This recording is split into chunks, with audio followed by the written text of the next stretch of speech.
warahmatullahi wabarakatuh. Waalaikumsalam warahmatullahi wabarakatuh. Alhamdulillahirabbil alamin wassalatu wassalamu ala asrofil anbiya'i wal mursalin wa ala alihi washabihi ajmain, amma ba'du. Salawat beserta salam marilah sama-sama kita panjatkan kehadirat Allah Subhanahu wa taala yang mana telah memberikan nikmat iman dan Islam di hari ini, di hari Senin tanggal 26 Agustus 2024, adanya acara kegiatan diseminasi budaya positif. Yang saya hormati Bapak Kepala Sekolah SDN Pasir Tengah 02, yang saya hormati Ibu Bapak Guru dan staf SDN Pasir Tengah 02. Hari ini kita akan melaksanakan kegiatan diseminasi budaya positif oleh Bapak Tisutisna SPD. Acara yang pertama yaitu sambutan dari Bapak Kepala Sekolah. Kepada Bapak Kepala Sekolah kami persilakan. Bismillahirrahmanirrahim. Assalamualaikum warahmatullahi wabarakatuh. Waalaikumsalam warahmatullahi wabarakatuh.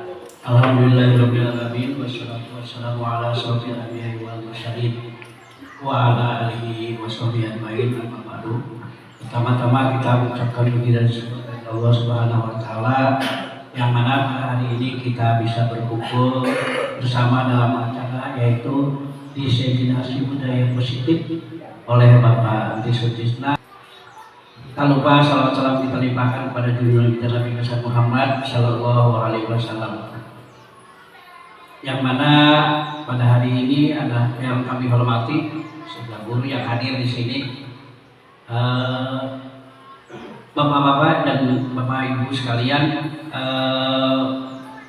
angkatan ke-11 ini adalah sudah lumayan ya, banyak di Indonesia ini sudah beribu-ribu yang mengikuti grup penggerak ini. Alhamdulillah, kalau kita masih bersyukur ya kepada Allah Subhanahu wa taala yang mana kita itu ditempatkan di wilayah yang cepatlah. Kalau orang lain saya melihat bahkan ada kemarin itu saya ada yang naik sampai ke pohon, manusia pohon namanya. Jadi gurunya guru manusia pohon, disebut oleh Bapak Presiden Joko Widodo guru manusia pohon. Kenapa disebut manusia pohon? Karena setiap kegiatan dia naik ke atas pohon, dia di atas yang tinggi ya, yaitu membawa laptop, membawa kegiatan pembelajaran sampai di atas pohon dan sampai berhasil untuk mendapatkan sinyal. Kita bersyukur sekali. Alhamdulillah kurang mah ya, segala sesuatunya lancar. Disiplin adalah kalau menerapkan disiplin itu akan teringat sampai usia kakek-kakek pun kita ingat ya. Seperti saya udah usia 60 tahun masih ingat. Saya dipukul 5 kali, disuruh berdiri, disuruh ini, disuruh ingat. Karena ingatan itu adalah ingatan sampai kita sampai tua ya. Itulah. Kalau kami ucapkan terima kasih. Wabillahi taufiq wa hidayah. Wassalamualaikum warahmatullahi wabarakatuh.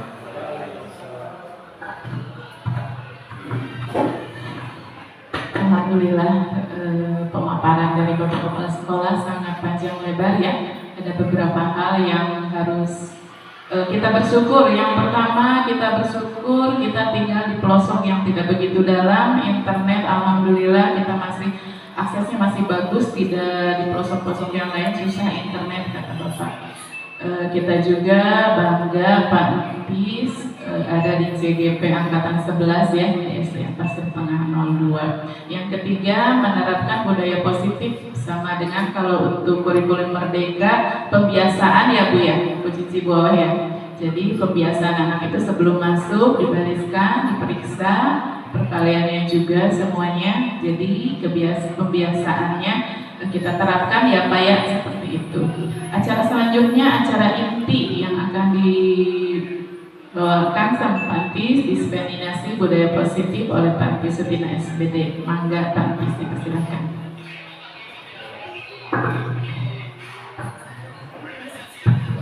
Ya, bismillahirrahmanirrahim. Assalamualaikum warahmatullahi wabarakatuh.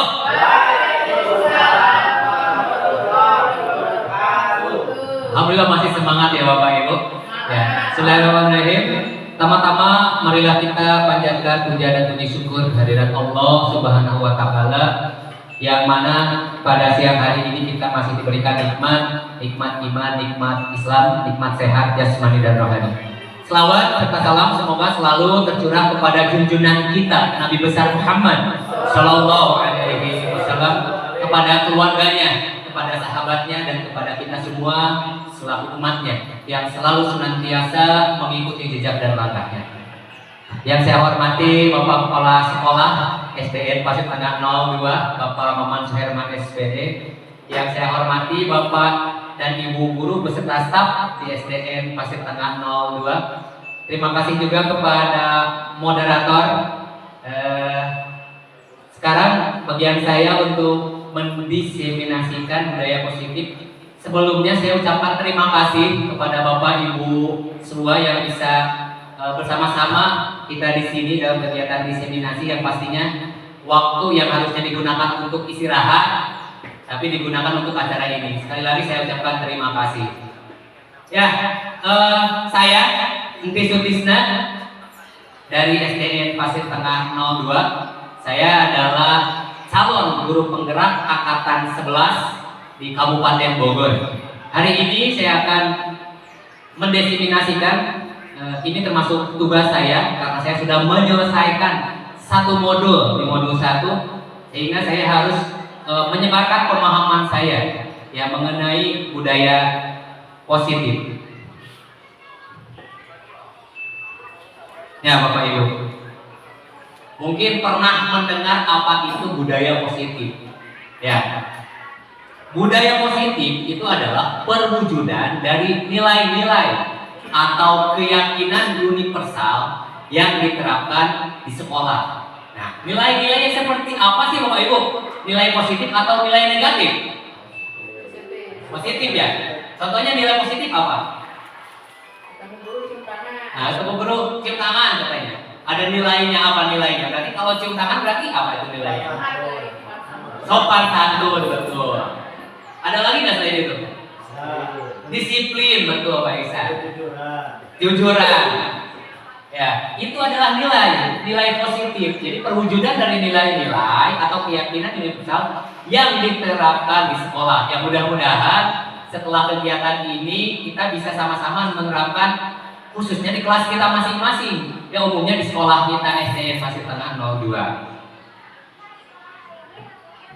Nah, insya Allah kita akan bahas ini konsep-konsep untuk menciptakan budaya positif. Yang pertama kita akan bahas mengenai disiplin positif, kemudian motivasi perilaku manusia, lalu keyakinan kelas atau keyakinan sekolah, dan kebutuhan dasar manusia, lalu posisi kontrol seorang guru, dan terakhir adalah segitiga restitusi. Ya mungkin Bapak dan Ibu ada yang baru nih mengenal kata-kata ini ya. Nanti akan kita ulas semuanya. Ya, kita lanjutkan. Nah, di sini ada pertanyaan Bapak Ibu. Cobalah buka. Coba kita sama-sama nih. Anda dan teman Anda akan melakukan kegiatan cobalah buka. Anda adalah A. Tugas Anda adalah mengepalkan salah satu tangan Anda. Coba Anda bayangkan bahwa Anda menyimpan sesuatu yang sangat berharga di dalam kepala tangan Anda. Anda perlu menjaga benda tersebut sekuat tenaga Anda karena begitu pentingnya untuk kehidupan Anda.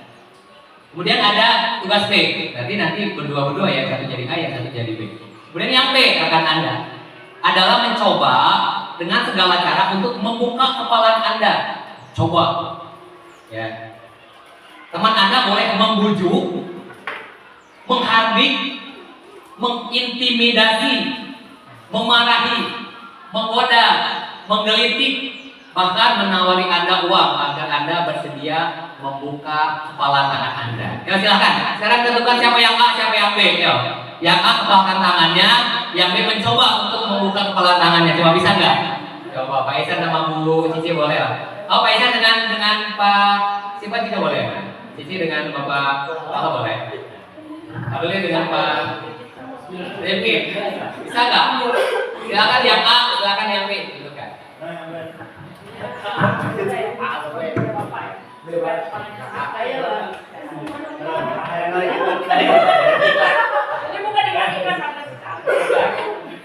Yang mengembangkan tangannya A itu menyimpan sesuatu yang sangat berharga. Sesuatu yang sangat berharga.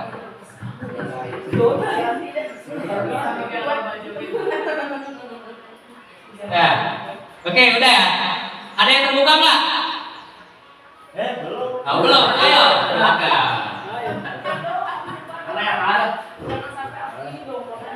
Yang B, silakan yang B. Boleh menghardik, boleh mengintimidasi, boleh membujuk, boleh memarahi, boleh membedak, boleh menggelitik.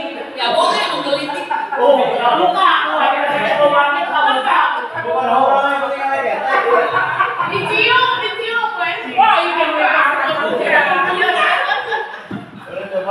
Lihat mata saya. Wah, susah. Saya nangis di bawah itu. Bukan dong.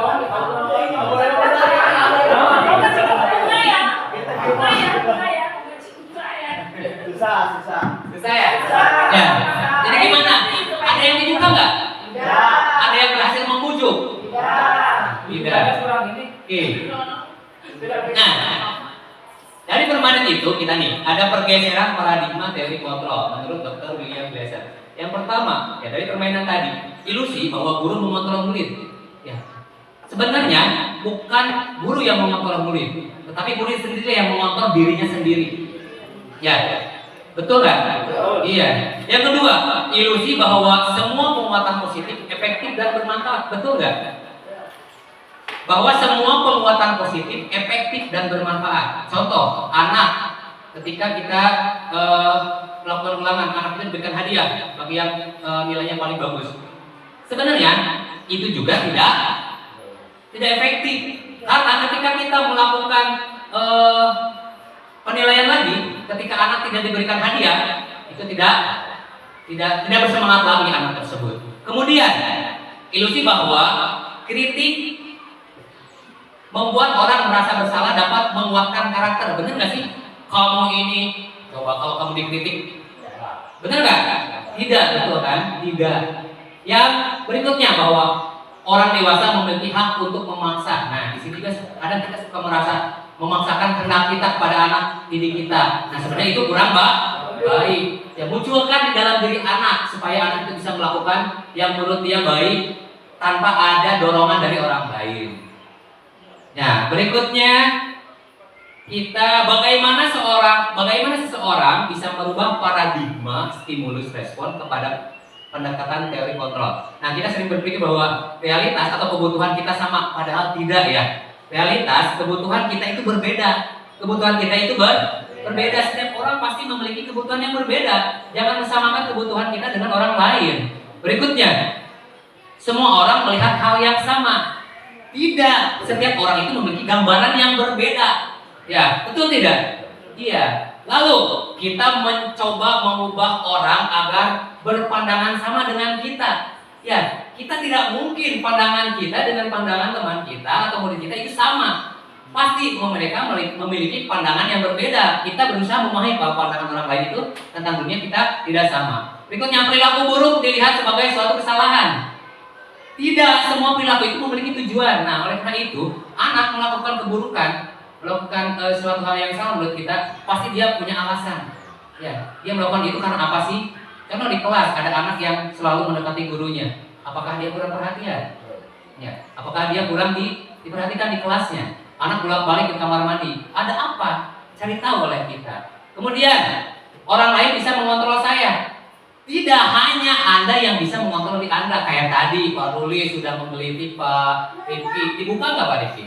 Tidak, dia yang mengontrolnya. Mau dibuka atau tidak terserah saya. Kontrolnya ada di dalam diri. Ya, Berikutnya, saya bisa mengontrol orang lain ya. Anda tidak bisa mengontrol orang lain. Pemaksaan ada pada saat bujukan atau gagal. Harusnya kolaborasi dan konsensus menciptakan pilihan-pilihan baru. Lalu model berpikir menang kalah itu harusnya model berpikir menang-menang. Jadi jangan sampai anak merasa kalah. Anak itu menang. Kita juga menang. Kalau misalnya kita kalah gimana ya? Rasanya kalau kalah ya. Jangan kalah. Jadi berikan model berpikir bahwa menang. Kamu menang. Nah, ya kita lanjutkan nih.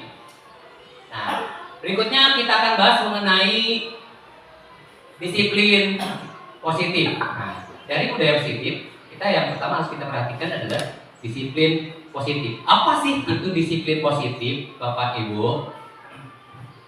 Ya, jadi disiplin positif merupakan salah satu cara penerapan disiplin yang bertujuan untuk menumbuhkan kesadaran serta memberdayakan anak untuk melakukan sesuatu tanpa sogokan, ancaman maupun hukuman.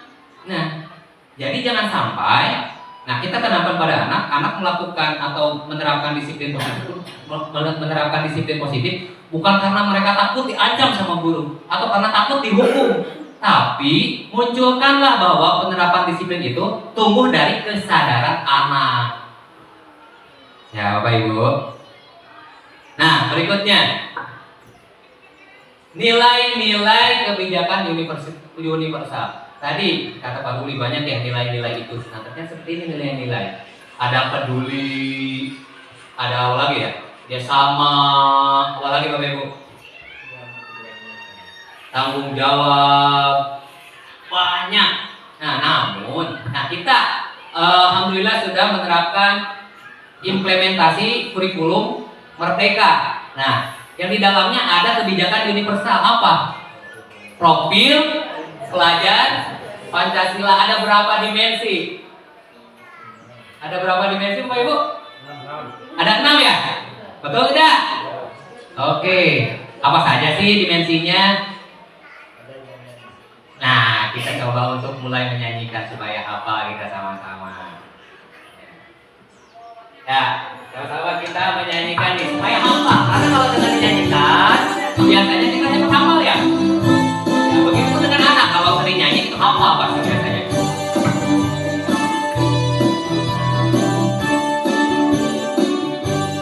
Yuk semuanya. Pancasila beriman dan bertakwa pada Tuhan yang esa dan berakhlak mulia, berkebinekaan global, gotong royong mandiri, kreatif dan bernalar tinggi. Sekali lagi ya. Pancasila beriman dan bertakwa pada Tuhan yang esa dan berakhlak mulia, berkebinekaan global, gotong royong mandiri, kreatif dan bernalar tinggi. Iya. Nah, ini banyak ya tadi ya. Aduh,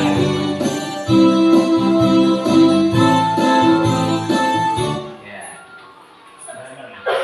Ya, itulah nilai-nilai kebijakan universal yang harus kita mulai terapkan di sekolah kita, ya.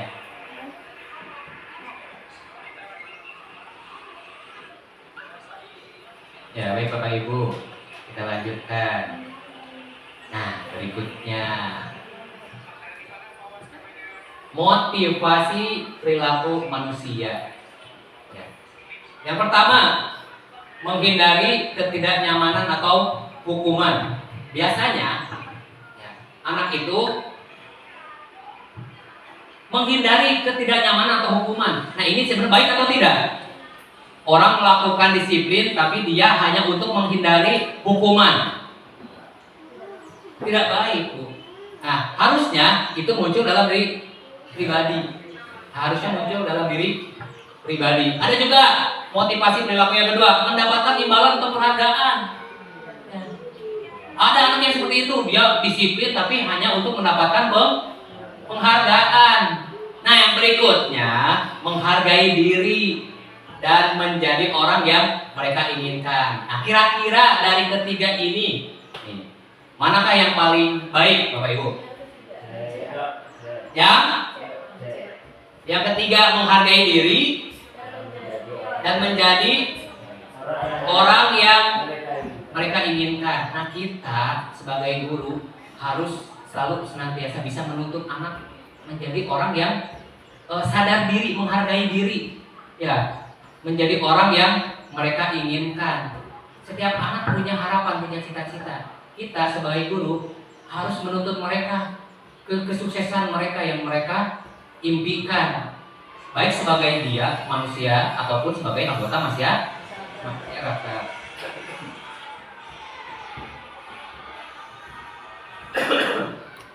Ya Bapak Ibu. Nah, dalam penerapan disiplin kita seringkali ingat dengan hukuman. Ya, ada hukuman, ada konsekuensi, ada juga restitusi. Mungkin Bapak Ibu baru mendengar kata restitusi, betul ya? Biasanya ketika menerapkan disiplin itu yang digunakan yang mana, Bapak Ibu? Hah?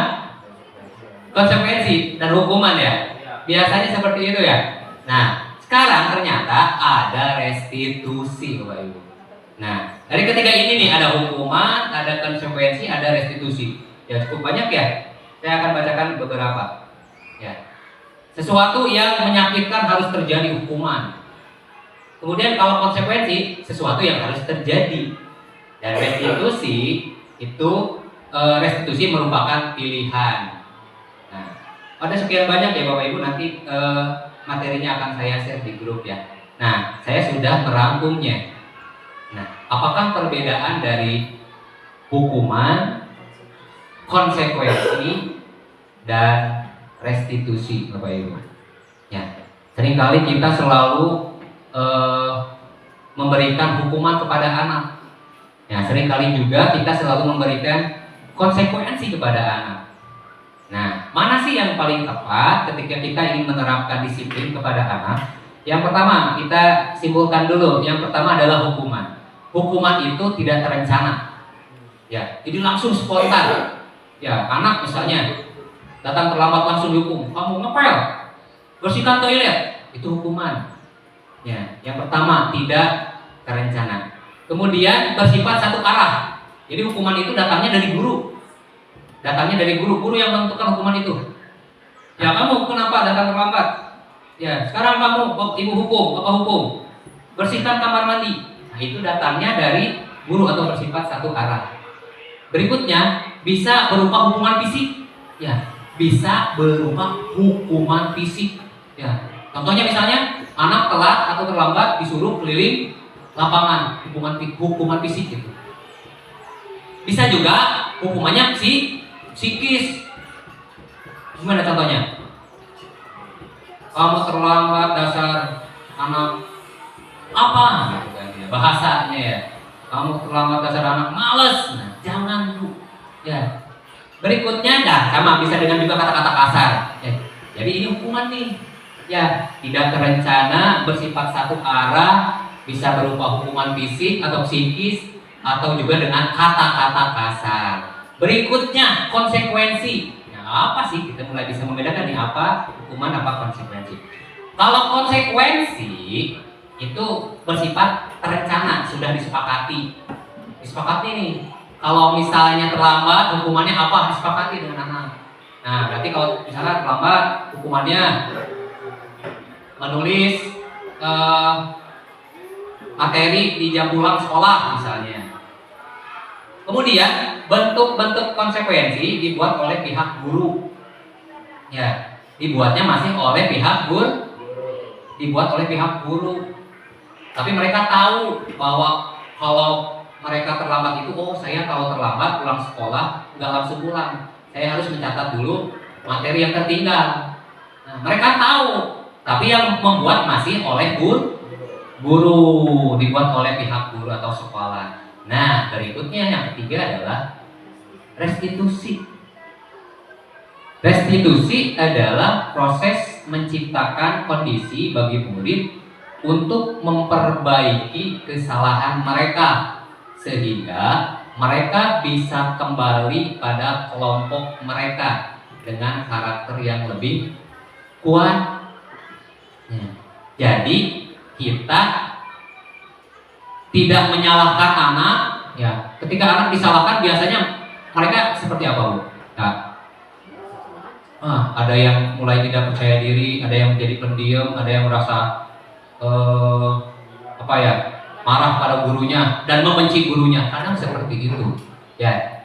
Jadi dengan restitusi kita itu menciptakan kondisi untuk memperbaiki murid. Jadi kita bersama-sama dengan murid. Kenapa kamu melakukan itu? Kenapa kamu melakukan kesalahan? Alasannya apa? Dan cari solusinya bersama. Kita menuntut anak untuk anak sendiri yang menentukan cara untuk mengatasi masalah mereka. Jadi kita tuh menemani anak, menuntut anak agar anak itu bisa tahu bahwa dia itu salah, kemudian dia juga bisa memperbaiki kesalahannya dan kedepannya tidak akan mengulangi lagi kesalahannya. Nah, Bapak Ibu, dari pengertian tadi mungkin Bapak Ibu bisa membedakan nih, apakah hukuman, konsekuensi, atau restitusi. Coba soal yang pertama Bapak Ibu. Mencatat 100 kali di dalam buku kalimat saya tidak akan terlambat lagi karena terlambat ke sekolah. Menurut Bapak Ibu ini adalah konsekuensi atau hukuman? Hah? Yang pertama itu adalah konsekuensi. Yang kedua, lari mengelilingi lapangan basket 2 kali karena terlambat hadir ke sekolah. Hukuman apa konsekuensi? Hukuman, betul. Yang ketiga, membersihkan coretan yang dibuatnya di meja tulis. Hukuman. Membersihkan coretan yang dibuatnya di meja tulis. Konsekuensi atau hukuman? Coba. Membersihkan coretan yang dibuatnya di meja tulis. Ini adalah konsekuensi. Yang keempat, murid diminta untuk push up 15 kali karena tidak menggunakan masker di sekolah. Hukuman. Nomor 5, berdiri di depan kelas sambil mengangkat kaki satu karena tidak bisa menjawab pertanyaan. Hukuman. Konsekuensi? Hukuman. Yang 6, membersihkan WC karena merusak pensil teman. Hah?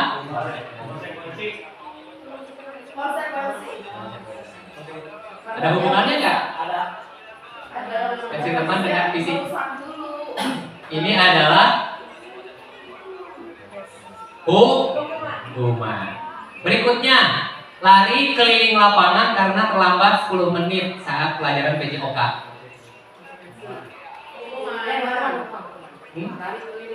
Ini adalah konsekuensi karena mengenai lapangan itu bagian dari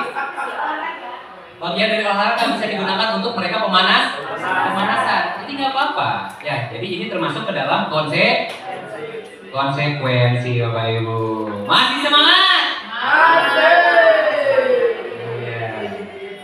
Ya, berikutnya nih Bapak Ibu. Mungkin Bapak Ibu pernah mendengar apa itu adalah keyakinan kelas. Ya. Mungkin pernah mendengar apa itu keyakinan kelas. Atau mungkin juga ada yang sudah menerapkannya. Nah, kita akan bahas nih. Mengapa keyakinan kelas bukan peraturan kelas? Kenapa Bapak Ibu? Apa sih bedanya antara keyakinan kelas dan peraturan kelas? Silakan. Ada yang mau menjawab?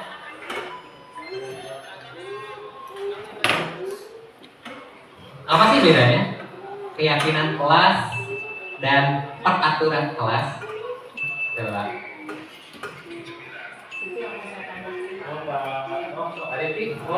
Silakan. Tidak ada jawaban yang salah. Ayo. Kalau keyakinan semua menyetujui. Kalau peraturan iya, boleh minta tepuk tangannya. Ya, bagus jawaban Pak Isan ya. Bedanya kalau keyakinan kelas itu dibuat sama-sama di warga kelas, guru dan murid dibuat sama-sama. Iya, dibuat sama-sama dengan murid. Kalau peraturan kelas itu yang buatnya adalah guru. Ya, yang buatnya guru. Ya. Berikutnya. Nah, mengapa keyakinan kelas bukan peraturan kelas? Karena keyakinan kelas dibuat berdasarkan kesepakatan guru dan siswa yang bersifat universal. Ya, lalu peraturan biasanya dibuat oleh guru yang bersifat satu arah. Jadi guru tuh yang menentukan peraturan. Ya, beda halnya dengan keyakinan kelas. Kalau keyakinan kelas kita sama-sama nih. Kita sama-sama antara murid dan guru. Ya anak-anak, keyakinan kelas kita mau seperti apa? Nah, saya sudah melaksanakan itu di kelas saya akan share videonya. Mohon tunggu sebentar Bapak Ibu.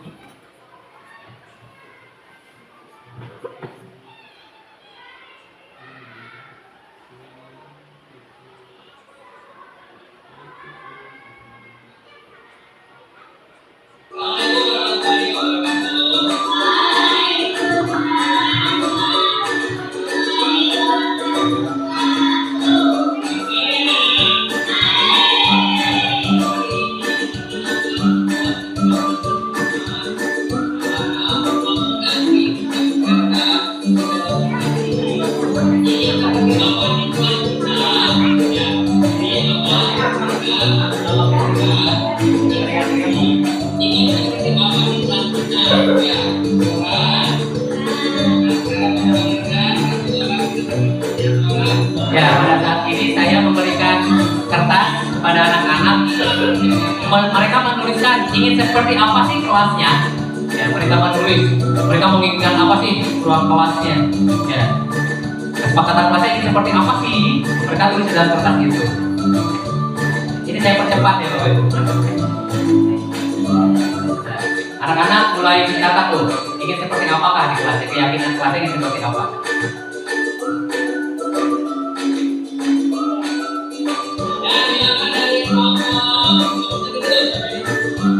Setelah mereka mencatat keyakinan kelasnya, harapan mereka, lalu dikumpulkan, jadi tempel di papan tulis supaya bisa sama-sama tahu bahwa keyakinan kelasnya ini seperti apa.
Setelah anak-anak menempelkan catatan mereka, lalu dikelompokkan, ya dikelompokkan mana yang menginginkan ruang bersih berhubungan dengan kebersihan, mana yang berhubungan dengan tanggung jawab ya, yang berhubungan dengan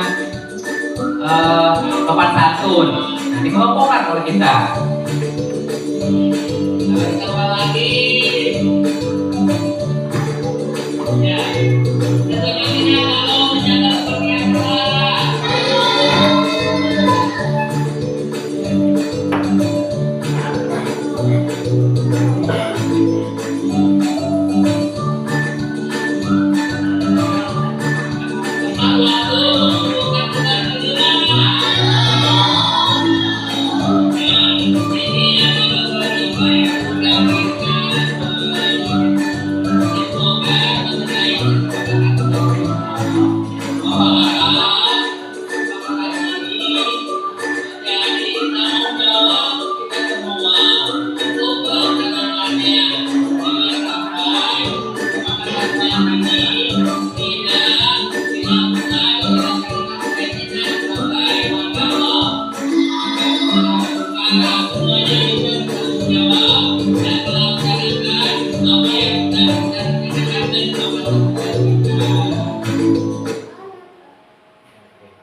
Nah, itulah proses pembuatan kesepakatan kelas di kelas saya.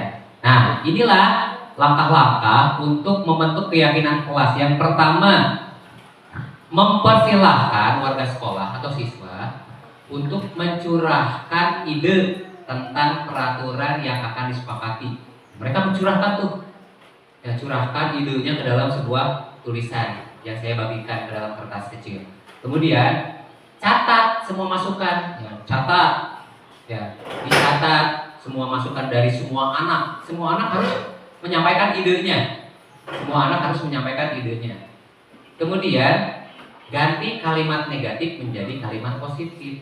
Biasanya masih banyak anak-anak yang menggunakan kalimat negatif seperti tidak membuang sampah sembarangan. Rubah kalimat negatif itu menjadi kalimat positif, membuang sampah pada tempatnya. Tidak datang terlambat ke sekolah, kita rubah datang sekolah tepat waktu.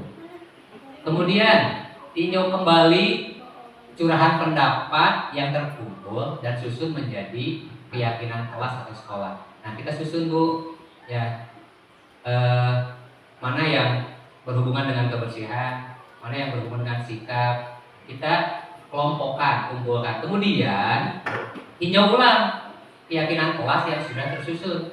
Ya, tinjau ya 3 sampai 7 keyakinan. Mana nih? Kita tinjau ide-ide mereka. Kemudian meninjau dan menyetujui dengan menandatanganinya. Di dalam video tadi saya tidak ketampilkan, ya. Setelah selesai keyakinan dan keyakinan itu sudah kita sama-sama sepakati, mereka memberikan tanda tangan di kesepakatannya.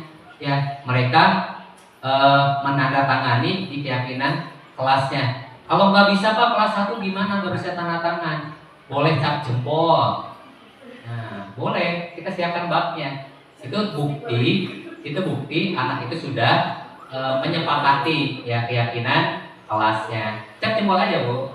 Bisa di pinggir-pinggirnya supaya membentuk sebuah list, ya. Jempol gitu, ya. Kalau kelas tinggi bisa tanda tangan, ya. Bisa tanda tangan, kemudian tanda tangan, jadi bagus rapi. Nah, setelah itu keyakinan kelas ditempel di dinding kelas.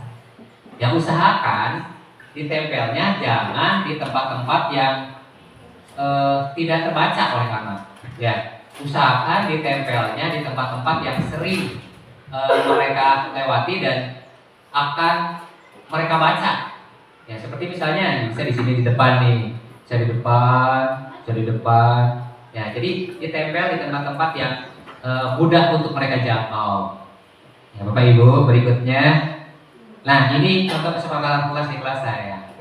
Hadir tepat waktu, berbicara dengan sopan, kemudian saling menghargai, mengumpulkan tugas tepat waktu, terus menjaga kebersihan. Nah ini contoh kesepakatan kelas di kelas saya di kelas 4. Ya Bapak Ibu, kita masuk ke pembahasan berikutnya, yaitu tentang 5 posisi kontrol guru. Ya, apa sih posisi ibu ketika menemukan anak melakukan kesalahan? Nah, saya ingin tahu nih. Saya akan share posisi manakah yang akan ibu gunakan. Ya, posisi mana yang akan ibu gunakan ketika mendapatkan anak yang melakukan kesalahan? Bisa sebagai penghukum, bisa sebagai pembuat merasa bersalah, bisa sebagai teman, bisa sebagai pemantau, bisa juga sebagai manajer. Saya akan share linknya di grup ya.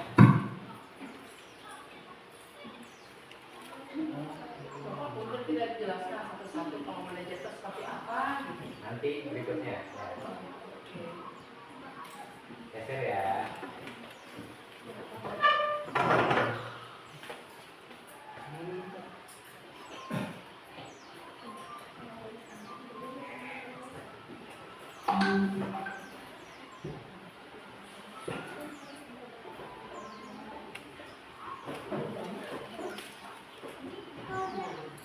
Ya, Bapak Ibu sudah saya kirim link Padlet. Silakan diisi. Posisi kontrol manakah yang ibu gunakan? Posisi kontrol manakah yang Bapak Ibu gunakan? Pilih salah satu. Bisa sebagai penghukum, bisa sebagai pembuat merasa bersalah, bisa sebagai teman, bisa pemantau atau manajer. Silakan.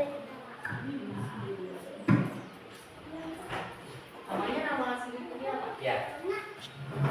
Dari link itu silakan diklik linknya. Kemudian nanti akan tampil Padlet. Di subjek ya silakan tulis nama ibu, nama lengkap ibu. Kemudian di bawahnya isiannya. Bisa penghukum, silakan pilih yang menurut ibu paling pas dan cocok. Ya, menurut ibu nggak ada jawaban yang salah. Semuanya bisa digunakan. Silakan. Namun yang paling tepat yang mana nanti akan kita perdalam di pembahasan berikutnya.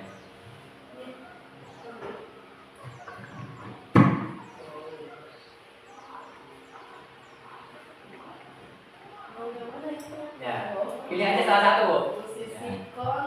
Posisi kontrol guru, silakan pilih saja salah satu. Yang menurut ibu cocok ya, yang mana lah? Yang menurut Bapak Ibu cocok yang mana silakan. Nanti akan saya tampilkan. Boleh, silakan. Namun dari dua pilihan itu ibu yang paling cocok yang mana lah?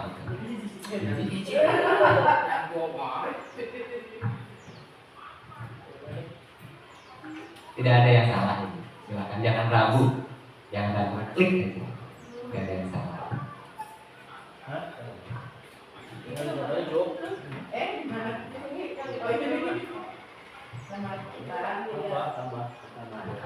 Ya klik tambah dulu. Nah, oh jangan dulu ini ya, nanti nyontek. Pilih sesuai keyakinan ibu aja. Silahkan.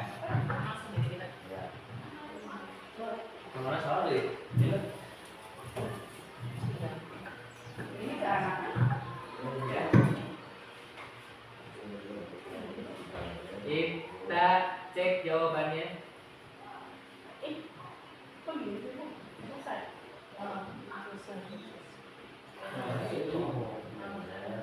Nah, ada Bu M.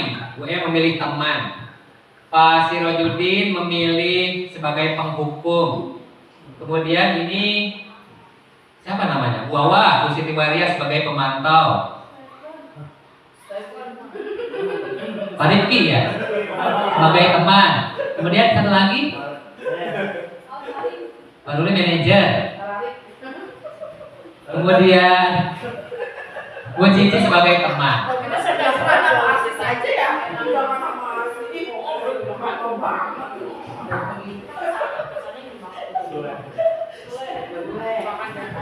Ya. Yang belum Pak Isan ya? Isan udah? Pak Isan sebagai manajer, kalau Bu J, Bu Jamila sebagai teman. Nah, itulah pilihan Bapak Ibu. Nah, teruskan nih Bapak Ibu nih. Nanti pilihan itu akan menyadarkan Ibu, oh ternyata pilihan saya itu kurang tepat. Harusnya saya posisinya sebagai ini. Ya, kita lanjutkan ya Bapak Ibu ya. Nah, kita akan saksikan video ya. Oke, kita akan saksikan video. Ya. Emang cocok karakternya.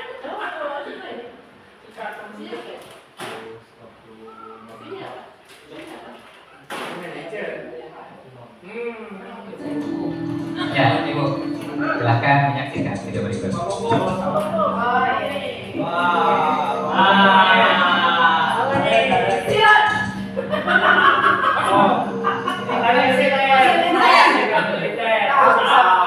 Sini kamu.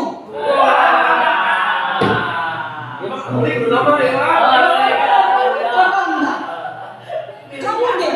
Pasti terlambat. Saya Apa? Apa coba? Alasan kamu apa lagi? Kapan sih kamu tidak terlambat? Malas sekali ya kamu jadi anak. saya Dasar pemalas. Gak kamu sih kamu. Sudah berapa kali terlambat? Sana. Kamu keliling lapangan basket 2 kali.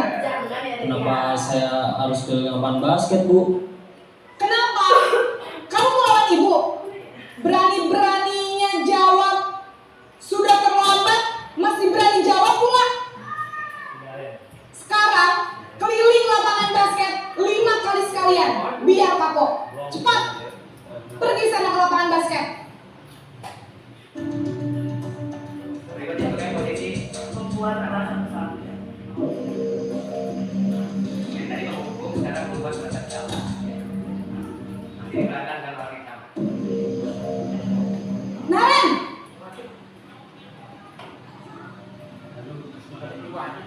Selamat pagi, Bu. Naren. Kamu kenapa terlambat lagi, nak?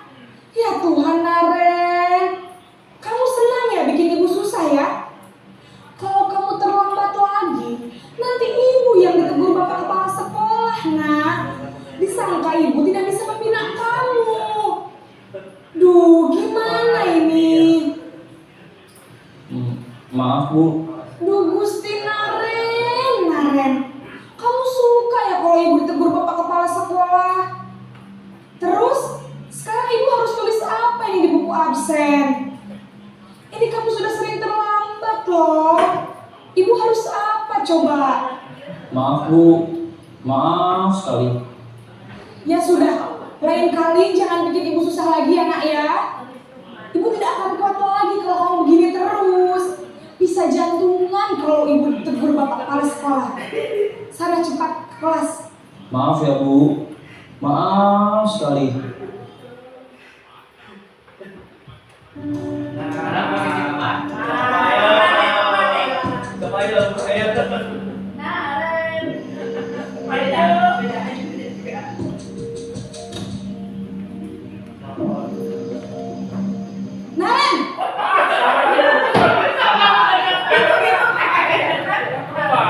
Selamat pagi, Bu. wah sudah jam berapa ini nak? Terlambat lagi ya sayang. Iya, Bu. Habis ibu saya lupa membangunkan saya, Bu. Kamu malah menyalahkan ibu kamu. Kamu bukannya anak yang larinya paling kencang. Kok terlambat sih? Iya, Bu. Saya memang terlambat bangun tadi. Jadi, biarpun saya lari kencang, tetap gak kekejar, Bu.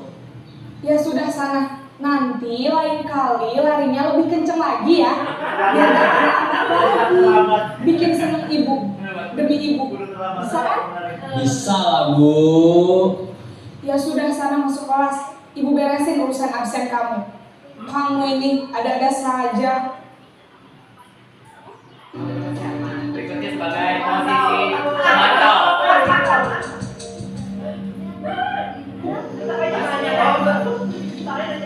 Jauh.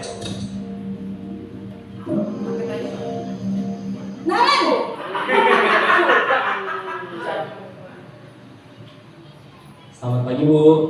Naren, apa peraturan sekolah kita tentang jam berapa kita harus masuk sekolah, nak? Kita harus di sekolah jam 7, Bu. Iya betul, sekarang sudah jam 7.20. Naren sudah tahu konsekuensinya jika terlambat hadir. Paham, Bu. Saya harus tinggal kelas pas jam istirahat selama 20 menit. Iya benar, konsekuensinya demikian. Jadi nanti jam 9.30 pas istirahat, kamu harus tinggal di kelas, kerjakan tugas tambahan untuk ketertinggalan kamu, ya? Baik, Bu. Berikutnya posisi manajer.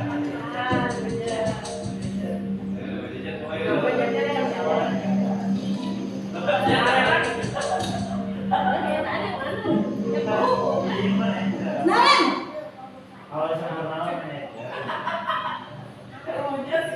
Selamat pagi, Bu. selamat pagi Naren. Maaf, Bu. Saya terlambat. Iya, sekolah masuknya jam 7, sekarang sudah jam 7.20. Jadi sekarang bagaimana ini Naren? Maaf, Bu. Saya lupa setel alarm saya semalam. Baiklah, menurut kamu, keyakinan sekolah yang mana yang perlu kamu tingkatkan? Menghargai diri sendiri dan orang lain mungkin ya, Bu. Setuju. Jadi, apakah Naren meyakini prinsip saling menghormati tersebut? Iya, Bu. Saya meyakininya. Apakah Naren bersedia memperbaiki masalah keterlambatan ini? Bersedia, Bu. Bagaimana kamu akan memperbaiki masalah keterlambatan ini?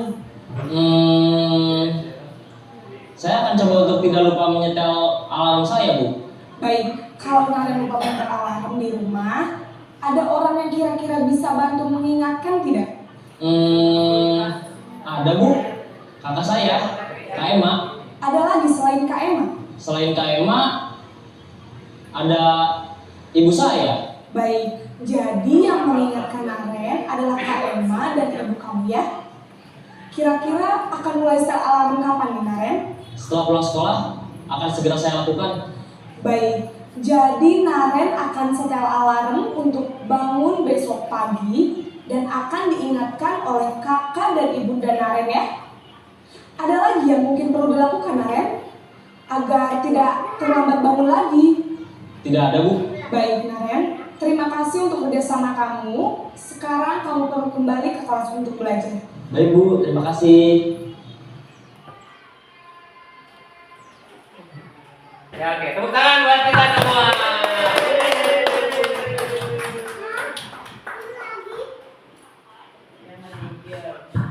Ya, Bapak Ibu, dari tayangan video tadi ya, sudah ada gambaran? Ada gambaran, Bu ya? Ya, ada 5 posisi kontrol yang tadi yang sudah Bapak Ibu pilih. Kemudian setelah menyaksikan video, kira-kira yang paling cocok kita sebagai guru memposisikan sebagai apa?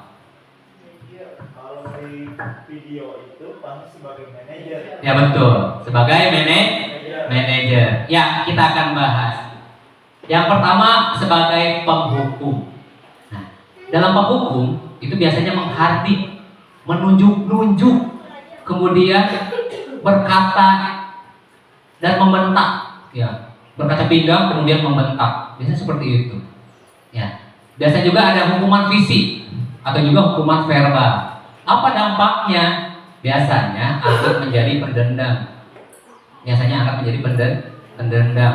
Kemudian tidak menyukai guru atau mapel tertentu. Kemudian yang kedua, pembuat merasa bersalah. Di sini biasanya ibunya suaranya lembut, namun tetap menyalahkan siswa. Naren, kalau gitu, nah kamu merepotkan ibu. Bagaimana mempertanggungjawabkan kepada bapak kepala sekolah? Nah itu kan lemah lembut tapi tetap menyalahkan siswa. Kemudian guru menyatakan kesalahan pada siswa dan guru menderita katanya. Kalau gitu ibu dong yang menderita. Jadi tetap menyalahkan anak walaupun dengan kata-kata lembut. Dampaknya apa? Dampaknya membuat siswa merasa bersalah. Kemudian rendah diri atau menarik diri. Yang ketiga, sebagai posisi teman, itu guru bersikap ramah, ya, cenderung bersendang gurau untuk menghangatkan suasana. Nah, posisi ini pun masih ada dampaknya ternyata Bapak Ibu. Apa dampaknya? Murid akan bergantung pada satu orang guru. Ya, karena guru selalu memposisikan sebagai teman, jadi si anak merasa dekat. Kemudian mereka akan bergantung pada satu guru. Tuh pengennya sama ibu itu ibu itu mah enak nyambung sama saya, sehingga mereka hanya bergantung pada satu orang guru. Kemudian membuat siswa tidak mandiri. Tadi kan tidak ada hukuman, anak langsung dipersilahkan masuk begitu saja. Anak pun jadi tidak mandiri dan tidak bisa menyadari kesalahannya. Berikutnya sebagai pemantau, ya, nada, bicara, dan ekspresinya datar. Nah, tadi ekspresinya datar, ya. Kemudian identitasnya berhasil. Kemudian pemantau juga memantau siswa saat diberi sanksi. Ya. Jadi ketika posisi pemantau, si guru ini memposisikan bahwa konsekuensi yang sudah disepakati itu harus dilakukan, siapapun anaknya. Ya. Anak terlambat sekolah tadi, apa konsekuensinya? Mereka harus tinggal di kelas selama 20 menit di jam istirahat untuk mengerjakan tugas. Langsung sebagai posisi pemantau itu langsung sesuai dengan konsekuensi yang sudah disepakati, konsekuensi yang sudah dibuat. Kemudian dampaknya apa?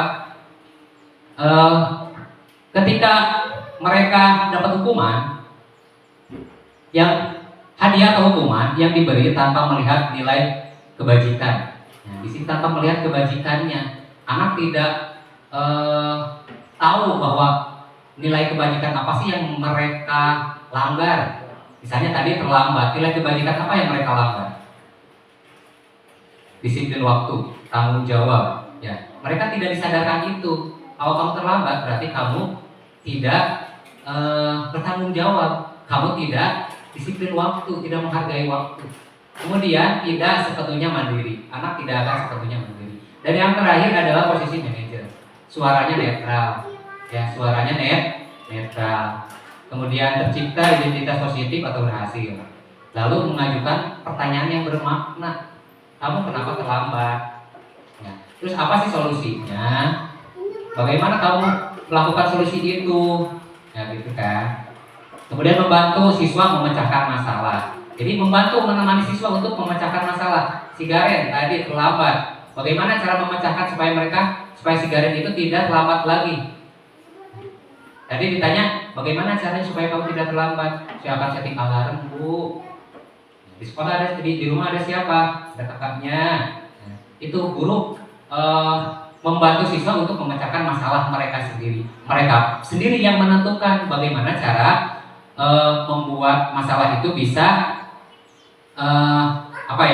bisa terpecahkan. Jadi anak sendiri yang dapat memecahkan masalahnya. Dampaknya murid mandiri. Kemudian peserta didik juga dapat memecahkan masalahnya sendiri. Ya, Bapak Ibu, kita lanjut ke pembahasan berikutnya mengenai kebutuhan dasar manusia. Nah, kebutuhan dasar manusia itu ada berapa Bapak Ibu? Ada 5. Yang pertama bertahan hidup. Yang kedua kasih sayang dan rasa diterima. Kemudian yang ketiga penguasaan. Yang keempat kebebasan. Yang kelima kesenangan. Ya, itu ada nggak pada diri anak? Ada nggak pada diri anak? Ada. Mereka tahu cara bertahan hidup dengan makan, minum. Kemudian kasih sayang. Mereka butuh kasih sayang nggak sih? Butuh. Ketika ada anak yang jalan-jalan, ketika anak yang selalu mendekati kita, selalu anak mondar-mandir ke kamar mandi, ada apa sih mereka? Dekati mereka. Ya, dekati mereka. Setiap anak membutuhkan rasa kasih sayang dan diterima. Ya. Kemudian penguasaan. Apa sih penguasaan? Oh, biasanya anak tuh, yeay, aku ranking 1. Nah, itu penguasaan. Penguasaan. Kemudian kebebasan. Mereka juga butuh kebebasan, Bapak Ibu. Ya, jangan sampai segala sesuatunya ditentukan oleh guru. Ya, mereka juga butuh kebebasan. Kemudian kesenangan juga. Anak kesenangannya apa Bapak Ibu? Bermain. Ya, jangan sampai kesenangan anak itu, kesenangan anak tidak kita perhatikan. Nah, Bapak Ibu, kan tadi ada 5 nih, ada bertahan hidup, kasih sayang atau rasa diterima, penguasaan, kebebasan, dan kesenangan. Nah, yang pertama, aku senang main kejar-kejaran dengan ibu guru, seru. Ini termasuk ke apa sih Bapak Ibu?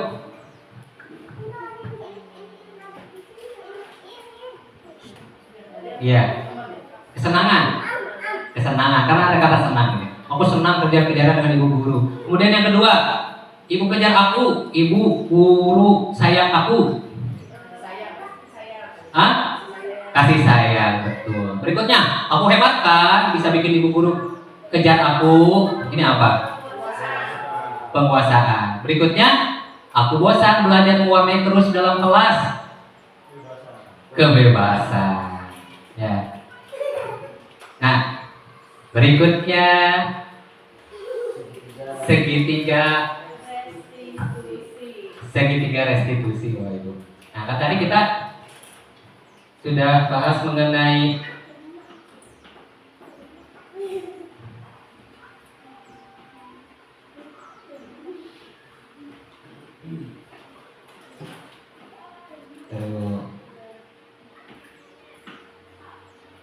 nah, ini kan ya, ada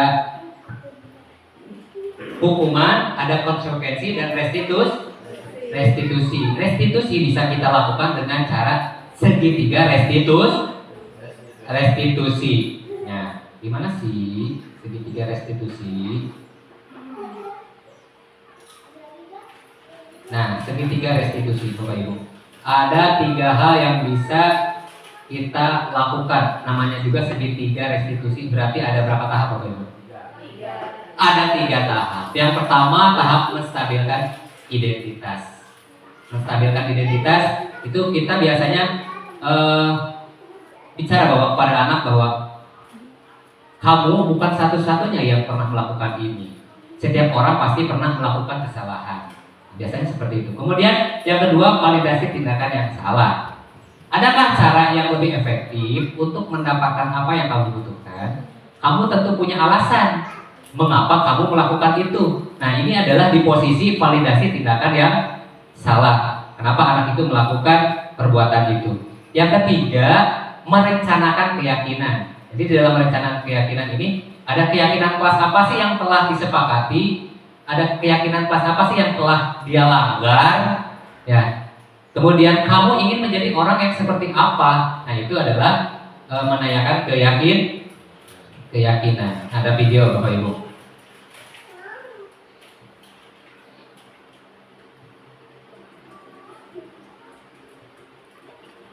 Ya, kita saksikan nih. Segitiga restitusi.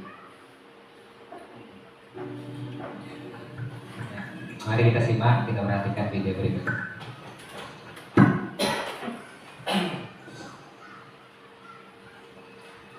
Siang Sarah. Siang Pak. Sudah lama nggak ketemu Sarah? Kenapa hari ini ada di sini? Kesel Pak, kesel banget. Masa aku dikatain tukang fitnah Pak? Ya aku marah lah. Aku balik katain Eka di depan kelas. Kesel banget. Oh begitu. Ya pasti kamu marah dan kesal. Bapak juga akan marah apabila ada yang menuduh Bapak seperti itu. Kemudian pada saat itu kamu mau melakukan apa? Ya saya langsung ngatain Eka lah Pak. Kesel banget. Saya bentak-bentak dia di depan teman-teman lain.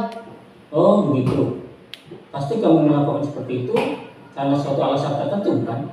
Iyalah, masa saya diam saja Pak? Ya saya bela diri lah. Masa saya dituduh tukang fitnah? Ya wajar lah. Mempertahankan harga diri itu sesuatu yang penting buat kamu. Untung kamu tidak bertindak lebih gegabah lagi.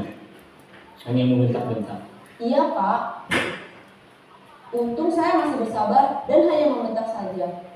Sudah gemes padahal. Saya pasti bela diri lah. Ya pasti ya. Tapi kamu memilih untuk tetap bertahan dan bersabar. Kamu memilih untuk tidak berbuat lebih parah lagi bukan? Iya.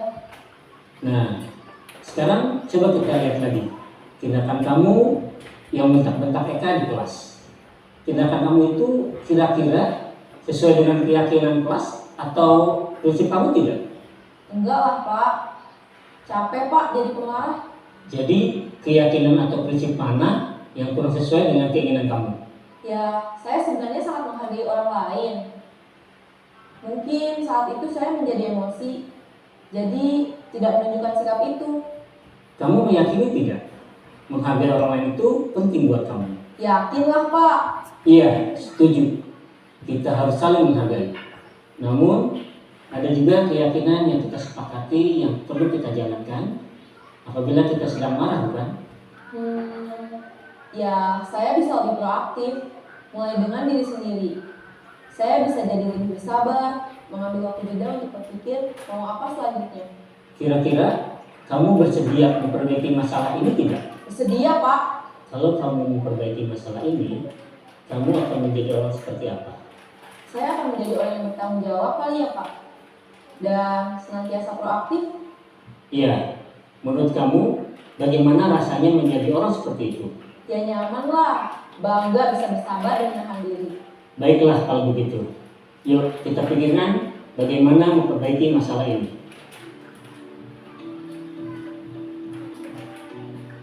Ya, Bapak Ibu, inilah kegiatan segitiga restitusi.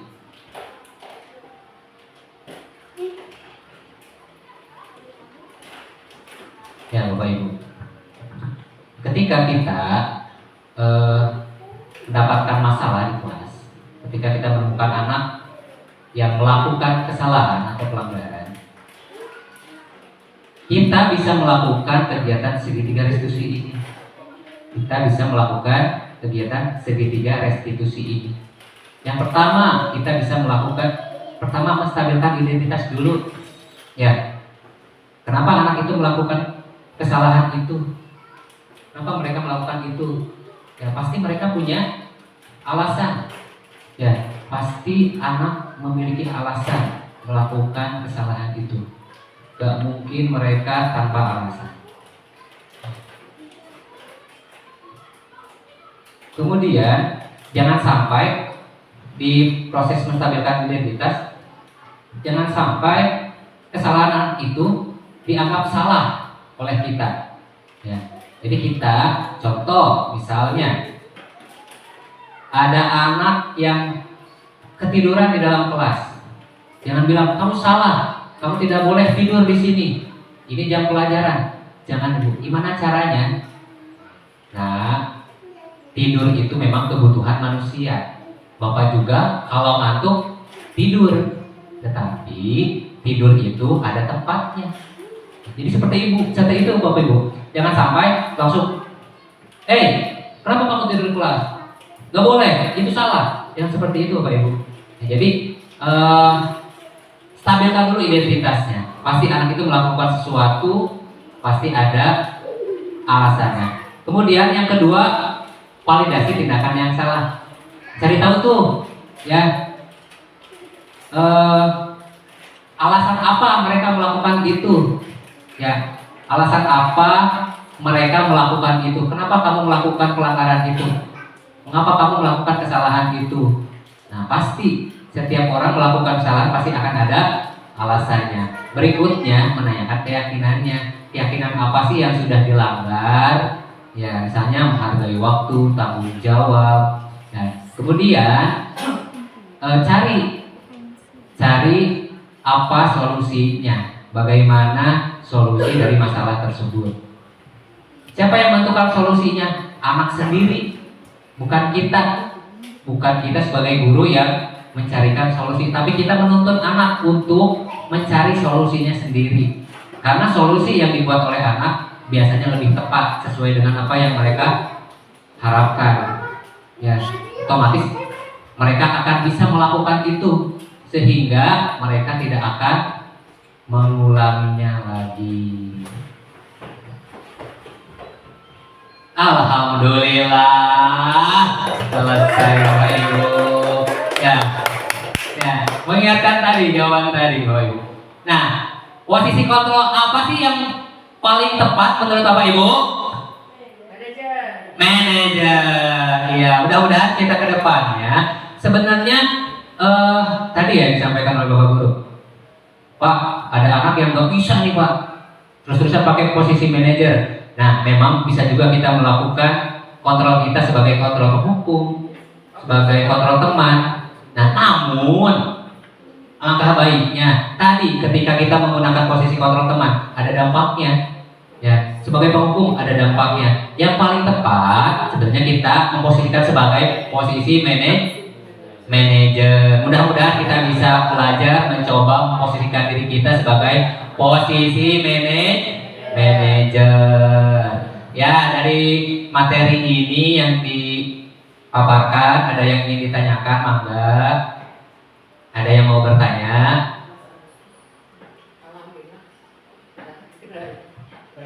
Ya boleh, Mbak. Kalau misalkan sesuai dengan materi tersebut, memang sungguh sempurna sekali, lengkap sekali. Memang benar ya itu. Tapi pada kenyataannya, tetap saja pada kenyataan di lapangan, dengan berbagai anak yang memang ada yang memang sudah acuh tak acuh atau tidak mau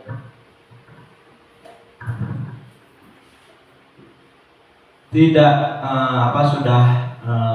menerima nasihat, ya memang yang tadi itu mungkin tidak akan mempan untuk posisi manajer sendiri. Apalagi kalau di SD mungkin posisi guru sebagai manajer itu hanya berlaku atau yang cocok itu di kelas tinggi. Bisa jadi kalau di kelas tinggi itu pun memang kalau yang memang si anak itu mempunyai kesadaran tinggi yang tinggi.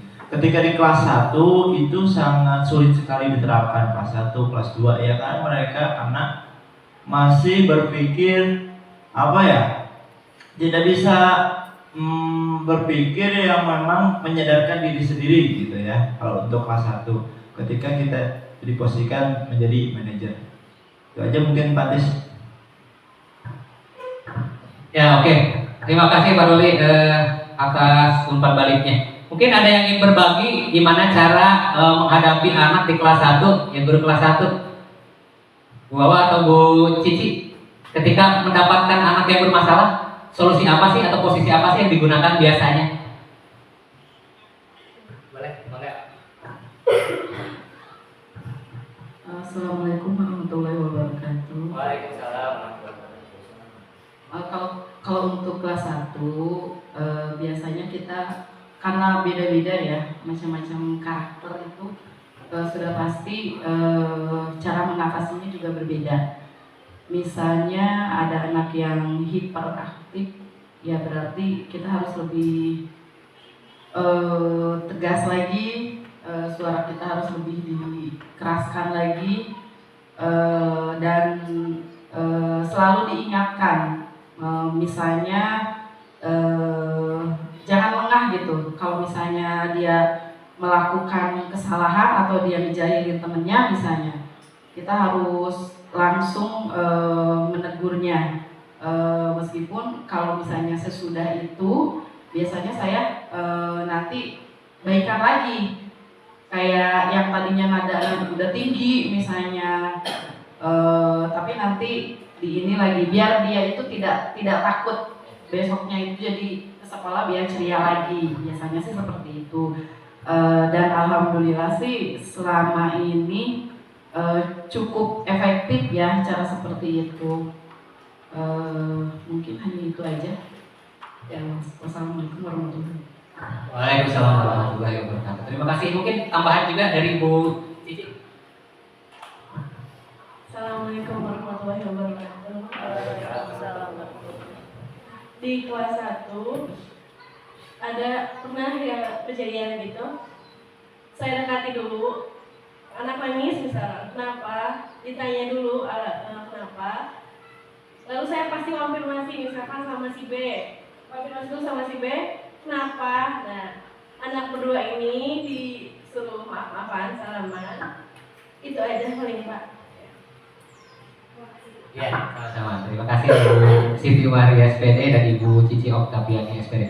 Betul yang disampaikan oleh Pak Luli. Biasanya anak kelas 1 jangankan mengungkapkan perasaan, ya diajak ngobrol aja susah biasanya, benar nggak? Benar. Kalau kelas tinggi mungkin bisa diajak ngobrol. Kamu kenapa melakukan itu? Saya begini Pak, saya begitu Pak. Bisa. Kalau kelas rendah, ya itu mau ngomong sesuatu tapi memang karena belum bisa. Ya, kamu kenapa?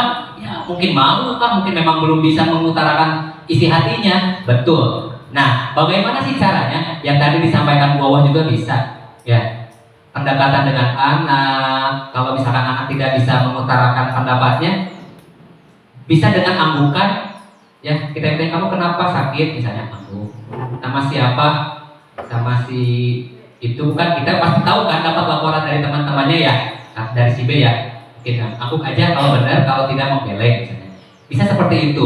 Kalau anak tidak bisa mengutarakan ide atau gagasannya. Kemudian posisi, nah betul sekali tadi yang disampaikan. Memang alangkah baiknya kita menggunakan posisi sebagai manajer. Namun mungkin juga kita bisa melakukan kita sebagai posisi penghukum. Mungkin juga kita melakukan sebagai posisi merasa bersalah, sebagai teman, sebagai pemantau atau sebagai manajer. Ya, memang tidak ada manusia yang sempurna Bapak Ibu. Kita dituntut sempurna, tetapi kondisi di lapangan memang berbeda. Kondisi di lapangan memang berbeda dari apa yang dibayangkan.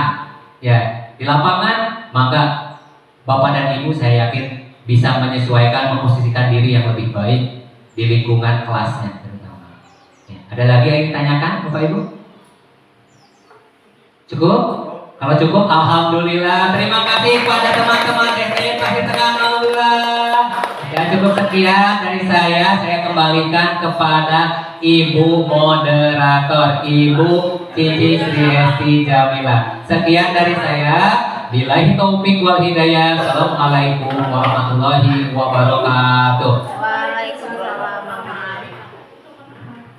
Alhamdulillahirrahmanirrahim. Pemaparannya sangat luas ya.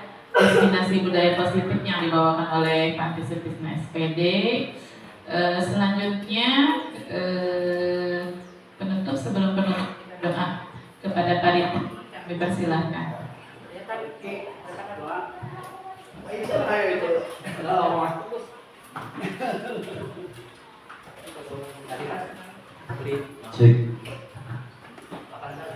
Assalamualaikum warahmatullahi wabarakatuh. Ya, mudah-mudahan apa yang disampaikan oleh Bapak Sutisna SPD menjadi berkah kita semua dan kita mendapatkan ilmu dari beliau. Amin ya Allah ya Rabbal alamin. Alhamdulillahirabbil alamin, hamdan naimin, hamdan syakirin, hamdan wafini wa yukafiru majidah. Ya Rabbana lakal hamdu kama yanbaghi li wajhika karim wa azimi sultanik. Muhammad wa ala ali Muhammad. Allahumma inni nas'aluka salamatan fid dunya wal akhirah wa afiatan fil jasadi wa jatan bil ilmi wa barakatan fil rizqi wa salamatan qabla al-maut wa rahmatan indal maut wa qudatan ba'da al-maut. Allahumma wa'alna fi syakaratil maut wa tatamilana wa afa indal hisab. Rabbana jazikubana wa hadana bila tukarafatan innaka antal wahhab. Allahumma ighfirli wa liwadayya warhamhum kama rabbayana shighara. Allahumma ighfirli wa liwadayya warhamhum kama rabbayana shighara. Allahumma ighfirli wa liwadayya warhamhum kama rabbayana shighara. Wa jami'il mu'minina wal mu'minat wal muslimina wal muslimat al ahya'i minhum wal amwat innaka sami'un qaribun mujibud dawa ya karidal hadiah. Allahumma nas'aluka ridhaka wal jannah wa na'udzubika min syahhatika wan nar. Rabbana zalamna anfusana wa illam taghfir lana wa tarhamna lanakunanna minal khasirin. Rabbana atina fid dunya hasanah wa fil akhirati hasanah wa qina adzabannar wa qina adzabannar wa qina adzabannar. Fadlik subhana rabbika rabbil izzati amma yasifun. Wassalamu ala mursalin walhamdulillahi rabbil alamin. Alhamdulillahirabbil alamin. Terima kasih Pak Riki. Terima kasih banyak untuk Pak Tis. Alhamdulillah kita dapat ilmu yang bermanfaat ya. Amin. Kita akhiri ini dengan bacakan Alhamdulillah. Alhamdulillahirabbil alamin. Assalamualaikum warahmatullahi wabarakatuh. Waalaikumsalam warahmatullahi wabarakatuh.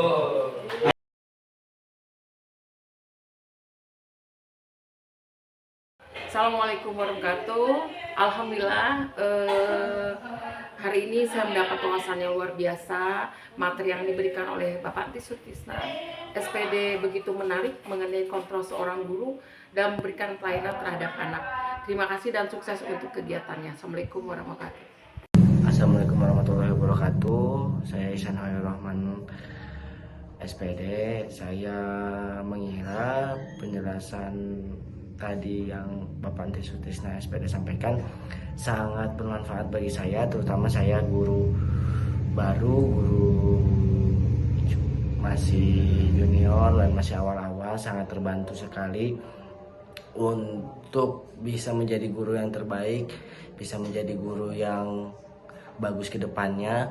Terima kasih untuk Bapak Anti Sutisna telah menyampaikan materinya dengan jelas, telah membuat saya termotivasi, membuat saya jadi tahu mana yang betul, mana yang harus dipilih, mana yang saya harus lakukan pada murid-murid saya, terutama jadi saya bisa melakukan yang terbaik untuk warga sekolah. Terima kasih. Wassalamualaikum warahmatullahi wabarakatuh.